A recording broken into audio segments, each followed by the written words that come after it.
الله الرحمن الرحيم. الحمد لله الذي أنزل على عبده الكتاب ولم يجعل له عوجا قيما لينذر بأسا شديدا من لدنه ويبشر المؤمنين الذين يعملون الصالحات أن لهم أجرا حسنا ماكثين فيه أبدا وينذر الذين قالوا اتخذ الله ولدا ما لهم به من علم ولا لآبائهم كبرت كلمة تخرج من أفواههم إن يقولون إلا كذبا فلعلك باخئ نفسك على آثارهم إن لم يؤمنوا بهذا الحديث أسفا إنا جعلنا ما على الأرض زينة لها لنبلوهم أيهم أحسن عملا وإنا لجاعلون ما عليها سعيدا جرزا أم حسبت أن أصحاب الكهف والرقيم كانوا من آياتنا عجبا إذ أوى الفتية إلى الكهف فقالوا ربنا آتنا من لدنك رحمة وهيئ لنا من أمرنا رشدا فضربنا على آذانهم في الكهف سنين عددا ثم بعثناهم لنعلم أي الحزبين أحصى لما لبثوا أمدا نحن نقص عليك نبأهم بالحق إنهم فتية آمنوا بربهم وزدناهم هدى وربطنا على قلوبهم إذ قاموا فقالوا ربنا رب السماوات والأرض لن ندعو من دونه إلها لقد قلنا إذا شططا هؤلاء قوم اتخذوا من دونه آلهة لولا يأتون عليهم بسلطان بين فمن أظلم ممن افترى على الله كذبا وإذ اعتزلتموهم وما يعبدون إلا الله فأووا إلى الكهف ينشر لكم ربكم من رحمته ويهيئ لكم من أمركم مرفقا وترى الشمس إذا طلعت تزاور عن كهفهم ذات اليمين وإذا غربت تقرضهم ذات الشمال وهم في فجوة منه ذلك من آيات الله من يهد الله فهو المهتد ومن يضلل فلن تجد له وليا مرشدا وتحسبهم أيقاظا وهم رقود ونقلبهم ذات اليمين وذات الشمال وكلبهم باسط ذراعيه بالوصيد لو اطلعت عليهم لوليت منهم فرارا ولملئت منهم رعبا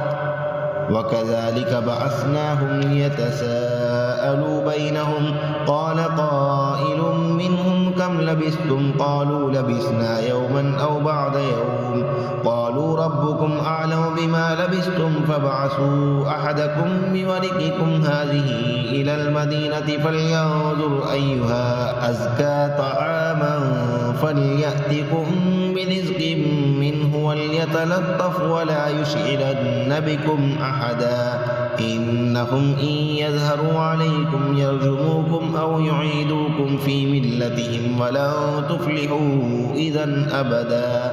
وكذلك أعثرنا عليهم ليعلموا أن بعد الله حق وأن الساعة لا ريب فيها إذ يتنازعون بينهم أمرهم فقالوا ابنوا عليهم بنيانا ربهم أعلم بهم قال الذين غلبوا على أمرهم لنتخذن عليهم مسجدا سيقولون ثلاثة رابعهم كلبهم ويقولون خمسة سادسهم كلبهم رجما بالغيب ويقولون سبعة وثامنهم كلبهم قل ربي أعلم بعدتهم ما يعلمهم إلا قليل فلا تمار فيهم إلا مراء ظاهرا ولا تستفت فيهم منهم أحدا ولا تقولن لشيء إني فاعل ذلك غدا إلا أن يشاء الله واذكر ربك إذا نسيت وقل عسى أن يهديني ربي لأقرب من هذا رشدا ولبثوا في كهفهم 300 سنين وازدادوا 9. قل الله أعلم بما لبثوا له غيب السماوات والأرض أبصر به وأسمع ما لهم من دونه من ولي ولا يشرك في حكمه أحدا.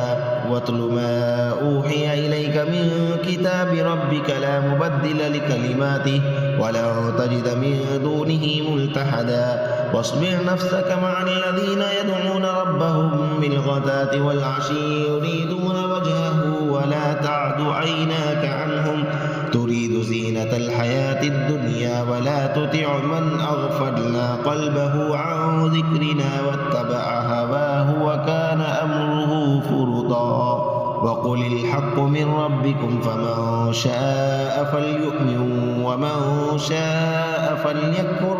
إنا أعتدنا للظالمين نارا أحاط بهم سرادقها وإن يستغيثوا يغاثوا بماء كالمهل يشوي الوجوه بئس الشراب وساءت مرتفقا. إن الذين آمنوا وعملوا الصالحات إنا لا نضيع أجر من أحسن عملا أولئك لهم جنات عدن تجري من تحتهم الأنهار يحلون فيها من أساور من ذهب ويلبسون ثيابا خضرا من سندس واستبرق متكئين فيها على الأرائك نعم الثواب وحسنت مرتفقا. واضرب لهم مثلا رجلين جعلنا لأحدهما جنتين من أعناب وحففناهما بنخل وجعلنا بينهما زرعا كلتا الجنتين آتت أكلها ولم تظلم منه شيئا وفجرنا خلالهما نهرا وكان له ثمر فقال لصاحبه وهو يحاوره أنا أكثر منك مالا وأعز نفرا ودخل جنته وهو ظالم لنفسه قال ما أظن أن تبيد هذه أبدا وما أظن الساعة قائمة ولئن رددت إلى ربي لأجدن خيرا منها منقلبا. قال له صاحبه وهو يحاوره أكفرت بالذي خلقك من تراب ثم من نطفة ثم سواك رجلا لكن هو الله ربي ولا أشرك بربي أحدا. ولولا إذ دخلت جنتك قلت ما شاء الله لا قوة إلا بالله إن ترني أنا أقل منك مالا وولدا فعسى ربي أن يؤتيني خيرا من جنتك ويرسل عليها حسبانا من السماء فتصبح سعيدا زلقا أو يصبح ماؤها غورا فلا تستطيع له طلبا وأحيط بثمره فأصبح يقلب كفيه على ما أنفق فيها وهي خاوية على عروشها ويقول يا ليتني لم أشرك بربي أحدا ولم تكن له فئة ينصرونه من دون الله وما كان منتصرا هنالك الولاية لله الحق هو خير ثوابا وخير عقبا. واضرب لهم مثل الحياة الدنيا كماء إن أنزلناه من السماء فاختلط به نبات الأرض فأصبح هشيما تذروه الرياح وكان الله على كل شيء مقتدرا. المال والبنون زينة الحياة الدنيا والباقيات الصالحات خير عند ربك ثوابا وخير أملا. ويوم نسير الجبال وترى الأرض بارزة وحشرناهم فلم نغادر منهم أحدا وعرضوا على ربك صفا لقد جئتمونا كما خلقناكم أول مرة بل زعمتم أن لن نجعل لكم موعدا. ووضع الكتاب فترى المجرمين مشفقين مما فيه ويقولون يا ويلتنا ما لهذا الكتاب لا يغادر صغيرة ولا كبيرة إلا أحصاها ووجدوا ما عملوا حاضرا ولا يظلم ربك أحدا. وإذ قلنا للملائكة اسجدوا لآدم فسجدوا إلا إبليس كان من الجن ففسق عن أمر ربه أفتتخذونه وذريته أولياء شاء من دوني وهم لكم عدو بئس للظالمين بدلا ما أشهدتهم خلق السماوات والأرض ولا خلق أنفسهم وما كنت متخذ المضلين عضدا ويوم يقول نادوا شركائي الذين زعمتم فدعوهم فلم يستجيبوا لهم وجعلنا بينهم موبقا ورأى المجرمون النار فظنوا أنهم مواقعوها ولم يجدوا عنها مصرفا ولقد صرفنا في هذا القرآن للناس من كل مثل وكان الإنسان أكثر شيء جدلا وما منع الناس أن يؤمنوا إذ جاءهم الهدى ويستغفروا ربهم إلا أن تأتيهم سنة الأولين أو يأتيهم العذاب قبلا وما نرسل المرسلين إلا مبشرين ومنذرين ويجادل الذين كفروا بالباطل ليدحضوا به الحق واتخذوا آياتي وما أنذروا هزوا ومن أظلم ممن ذكر بآيات ربه فأعرض عنها ونسي ما قدمت يداه إنا جعلنا على قلوبهم أكنة أن يفقهوه وفي آذانهم وقرا وإن تدعهم إلى الهدى فلن يهتدوا إذا أبدا وربك الغفور ذو الرحمة لو يؤاخذهم بما كسبوا لعجل لهم العذاب بل لهم موعد لن يجدوا من دونه موئلا وتلك القرى أهلكناهم لما ظلموا وجعلنا لمهلكهم موعدا وإذ قال موسى لفتاه لا أبرح حتى أبلغ مجمع البحرين أو أمضي حقبا فلما بلغا مجمع بينهما نسيا حوتهما فاتخذ سبيله في البحر سربا فلما جاوزا قال لفتاه آتنا غداءنا لقد لقينا من سفرنا هذا نصبا قال أرأيت إذ أوينا إلى الصخرة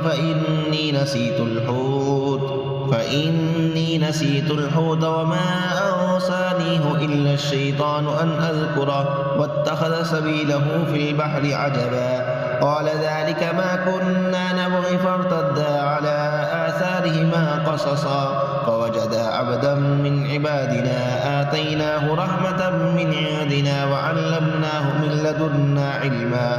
قال له موسى هل أتبعك على أن تعلمني مما علمت رشدا قال إنك لن تستطيع معي صبرا وكيف تصبر على ما لم تحط به خبرا قال ستجدني إن شاء الله صابرا ولا أعصي لك أمرا قال فإن اتبعتني فلا تسألني عن شيء حتى أحدث لك منه ذكرا فانطلقا حتى إذا ركبا في السفينة خرقها قال أخرقتها لتغرق أهلها لقد جئت شيئا إمرا قال ألم أقل إنك لن تستطيع معي صبرا قال لا تؤاخذني بما نسيت ولا ترهقني من أمري عسرا فانطلقا حتى إذا لقيا غلاما فقتله قال أقتلت نفسا زكية بغير نفس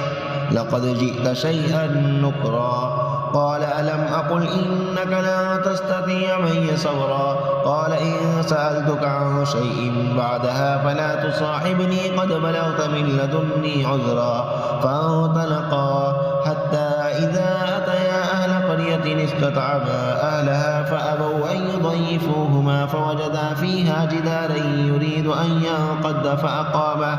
قال لو شئت لاتخذت عليه أجرا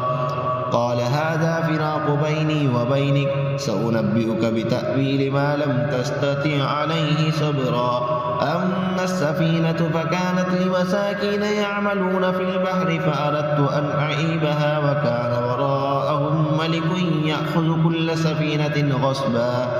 وأما الغلام فكان أبواه مؤمنين فخشينا أن يرهقهما طغيانا وكفرا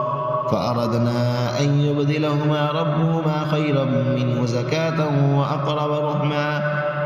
فأما الجدار فكان لغلامين يتيمين في المدينة وكان تحته كنز لهما وكان أبوهما صالحا فأراد ربك أن يبلغا أشدهما ويستخرجا كنزهما رحمة من ربك وما فعلته عن أمري ذلك تأويل ما لم تستطع عليه صبرا ويسألونك عن ذي القرنين قل سأتلو عليكم منه ذكرا إنا مكنا له في الأرض وآتيناه من كل شيء سببا فأتبع سببا حتى إذا بلغ مغرب الشمس وجدها تغرو في عين حمئة ووجد عندها قوما قلنا يا ذا القرنين إما أن تعذب وإما أن تتخذ فيهم حسنا قال أما من ظلم فسوف نعذبه ثم يرد إلى ربه فيعذبه عذابا نكرا وأما من آمن وعمل صالحا فله جزاء الحسنى وسنقول له من أمرنا يسرا ثم أتبع سببا حتى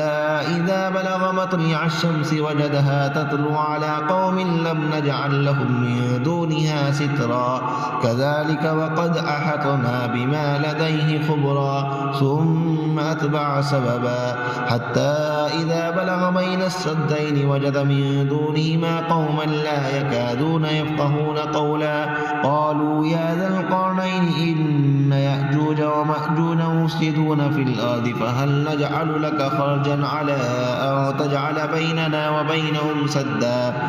قال ما مكنني فيه ربي خير فاعينوني بقوة أجعل بينكم وبينهم ردما آتوني زبر الحديد حتى إذا سابا بين الصدفين قال انفخوا حتى إذا جعله نارا قال آتوني أفرغ عليه قطرا فما استطاعوا أن يظهروه وما استطاعوا له نقبا قال هذا رحمة من ربي فإذا جاء وعد ربي جعله دكا وكان وعد ربي حقا وتركنا بعدهم يومئذ يموج في بعد ونفخ في السور فجمعناهم جمعا وعرضنا جهنم يومئذ للكافرين عرضا الذين كانت أعينهم في غطاء عن ذكري وكانوا لا يستطيعون سمعا أفحسب الذين كفروا أن يتخذوا عبادي من دوني أولياء إنا أعتدنا جهنم للكافرين نزلا قل هل ننبئكم بالأخسرين أعمالا الذين ضل سعيهم في الحياة الدنيا وهم يحسبون أنهم يحسنون صنعا أولئك الذين كفروا بآيات ربهم ولقائه فحبطت أعمالهم فلا نقيم لهم يوم القيامة وزنا ذلك جزاؤهم جهنم بما كفروا واتخذوا آياتي ورسلي هزوا إن الذين آمنوا وعملوا الصالحات كانت لهم جنات الفردوس نزلا خالدين فيها لا يبغون عنها حولا قل لو كان البحر مدادا لكلمات ربي لنفد البحر قبل أن تنفد كلمات ربي ولو جئنا بمثله مددا قل إنما أنا بشر مثلكم يوحى إلي أنما إلهكم إله واحد فمن كان يرجو لقاء ربه فليعمل عملا صالحا ولا يشرك بعبادة ربه أحدا صدق الله العظيم.